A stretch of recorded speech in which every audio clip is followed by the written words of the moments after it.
Hi, everyone, and welcome to our LinkedIn Live session. I'm Jen Swan, the Senior Director of the Sales Engineering and Operations team at Advisor 360. And I'm excited to be here today with Darren Tedesco, the President of Advisor 360 and a longtime friend. Today, we're going to discuss some of the biggest questions in wealth tech: build, buy, or bolt on. And as firms look to scale, the technology decisions they make can significantly impact growth and client satisfaction, overall success, and your cost structure. So today, Darren will share his insights on those critical choices and the broader trends shaping our industry. Darren, thank you so much for joining us today. Thanks for having me on, Jen. So let's start with the big picture. Why is there so much emphasis on the question of whether to build, buy, or partner on technology in the wealth management space? Well, before I even answer that question, I probably would step back and say, you got to look at the pain points that are in wealth management firms today, right? If you look at the competitive landscape, everyone is competing heavily for both recruiting and retaining advisors. You've got interest rate fluctuations, you've got fee compression, you've got compliance, regulatory, and infosec challenges. All of these, you got investor expectations that are kind of driving high. You put all of those together in a bouillabaisse, it's really hard for wealth management firms to kind of stay competitive. And so they know that they need to invest in technology to basically have all of those pieces kind of work for them. Oh, and by the way, this is all happening at a time where costs are also starting to skyrocket for employee costs and other costs to run broker-dealer and RIA firms. So when you put, again, all that together, people are really looking at how they can best create a productivity platform for their end users. What are some of the key considerations firms should keep in mind when it comes to building technology from scratch? Yeah, so again, I think I've always looked at it, and when you and I were inside our last firm over at Commonwealth, we would look at it the same way. There's some pieces that we should think about building. There's some pieces that we should think about partnering, and there's some pieces we should think about buying. I think that formula still exists for every single company in the world. I think it really depends on which pieces that you want to own as part of the experience in the platform, which pieces are non-differentiating, and we can cover a couple of examples there in a moment. And then which pieces do you think that you want to have some kind of elements of configuration in your own kind of style to, if you will, but not necessarily having to deal with all of the IP and maintaining the engines, if you will.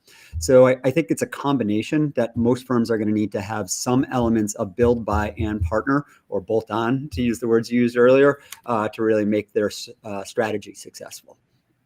Yeah, I remember some of those decisions focused around some of the more complicated financial calculation type engines. That's where we said, well, why reinvent the wheel? Let's just partner with the firm to leverage some of that strength. Right. Yeah. As you look at kind of some of the commodity pieces of a document management system, does it really make sense for any firm this day to build that when you've got Microsoft's, AWS's, Box.com's? There's infrastructure companies that are built just to do simple commodity tasks. You're not really going to differentiate on a document management solution, as an example. Whereas there's other elements that you might want to have some specialty planning that's wrapped around your company's kind of goals.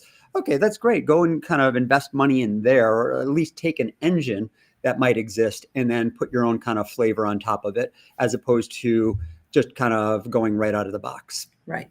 Makes sense. Let's talk about buying technology through acquisitions. What are some common pitfalls that firms should avoid when taking this approach? Well, I would just say, as a general rule of thumb, acquiring a firm comes with a lot of perils. There's been, a long list of, I would say, integration challenges inside the wealth management industry over the last 2 or 3 decades that you and I have been in it. Again, there's a lot of kind of graveyards of these acquisitions that just really never amounted to anything, disappeared, are still not integrated. The people who were there who created the IP are gone, and people don't understand the code. There's so many kind of ways that can actually be a big challenge. I think the biggest firms that are out there, firms that often are hundreds of billions of dollars in assets and thousands of employees, may be able to execute on that. Integrating firms is very, very difficult in every industry. And so without a great integration plan and really understanding the people, the cultural fit, all of the pieces that go into acquiring a company, it's probably not for the faint of heart, and I would not recommend acquiring. I would probably recommend either building or partnering as kind of the main way that wealth management firms should execute their technology strategy.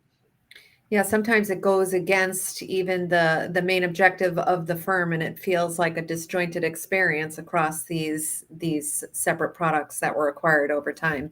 So it definitely does a lot to impact the brand and the overall client experience. Yeah, I think one of the challenges is creating, again, that cohesive user experience, or UX, if you will. When you're buying these assets and really trying to bring them all together, it's very challenging. So if you're really trying to not have a disjointed user experience, and what some people sometimes call a swivel chair in the industry, then you're probably better off, again, looking at a partnership and build combo strategy. Yeah. So then the alternative, many firms are looking to add on technology by partnering or licensing. And so what are some of the best practices that firms should follow to make sure that they have a successful implementation? Do your homework is what my first suggestion would be. And when I say do your homework, it generally means talk to a lot of people in the industry. Talk to people who are using any given vendor or partner's kind of solution. Figure out what's the strengths, what are the weaknesses. Everyone has strengths and weaknesses. Everyone, of course, always markets themselves as being amazing and they're the best product since sliced bread. But the reality of it is everyone, including Advisor 360, by the way, has kind of gaps and holes in the platform, and that's okay. You just need to understand what those are and make sure you can separate facts from fiction. So that's one kind of first step. Do your homework, talk to people, make sure you get references and do backdoor references. Again, any reference that a vendor gives you, you probably want to have at least one-to-one ratio of unsolicited or ungiven kind of references that you go find on your own, because you're going to get probably a more real world scenario if you do that. So that's one, I would say. The second one is actually understanding the technology that sits in the platform. And what I mean by that is there's a lot of vendors that I've seen over the years that more are, I won't go as far as saying vaporware, which is kind of, I think, a derogatory term in some regards to call a software company vaporware, but it's really their custom build solutions. And if you want a custom build solution, that's okay, but make sure you understand, is this a code base that is deployed across multiple clients that is part of a shared R&D model or not? What I think you'll find is there's a lot of separate code bases that sit in the wealth management industry where people have their own custom versions of software. And again, if that's something that the CTO or CIO inside these wealth management firms is looking for, that's okay.